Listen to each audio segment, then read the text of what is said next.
God? God is love. I don't love you. My name's Steve Austin from the band Today is the Day. Yeah, every time we get ready to write a new album, it's basically a reflection of what's been going on in our life prior to that, or even during. We hooked up with Southern Lord in the middle part of 2014, and basically during the winter there, I wrote Animal Mother and got the songs together. Had a lot of crazy things going on. My mother finally passed away that was 83 years old. She died of Alzheimer's disease. And it kind of like those life-changing events like that make you kind of take a look inside about who you are and like what you're all about.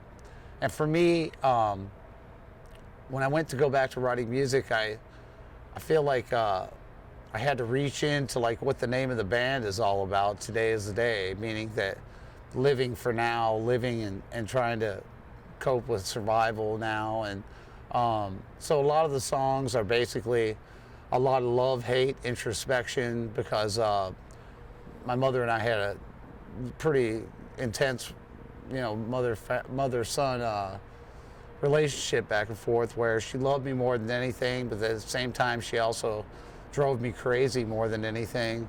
And so it was kind of a hard thing losing somebody like that, because, near her death, there was a lot of just different things going on, family secrets, a lot of things. And it really tore me apart, where to try to figure it out, I just started writing words to Animal Mother and pulling it all together to make an album, I think that it's more about, as an artist, like, you never want to repeat the same trick twice about whatever it is that you're doing. It'd be like if you were a magician and pulled a pigeon out of a hat and then pulled a pigeon out of a box. It's the same pigeon coming out of a different thing.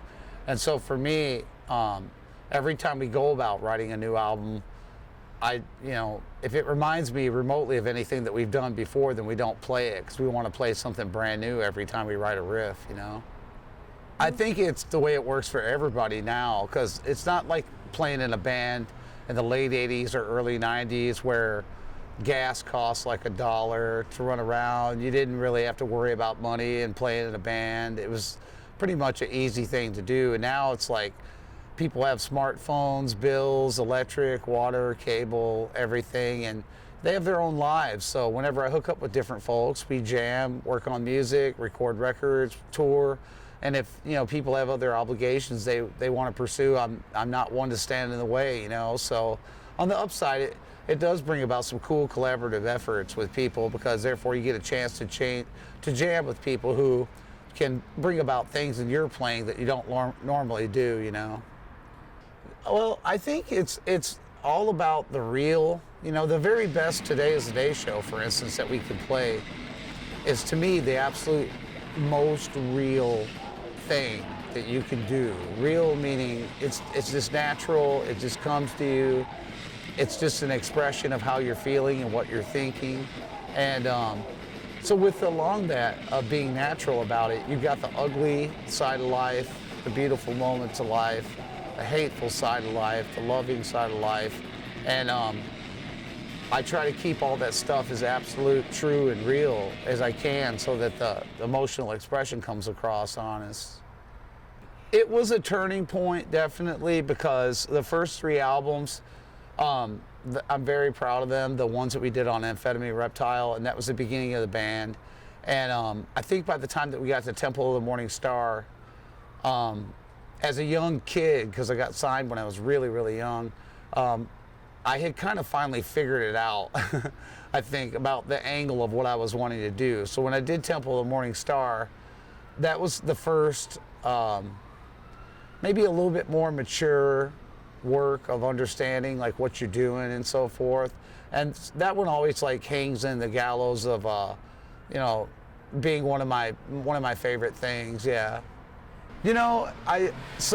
If there's anything about what we do that sometimes blows my mind, not meaning it's good or bad, it's just the end result of something, is that you start out with like nothing, and it's not like you sit on a couch and you go like, okay, we're gonna have an acoustic song, then we're gonna do this, then we're gonna do this keyboard thing, then we're gonna do this explosive thing, and then, you know, the concept kind of falls out while it's all going on.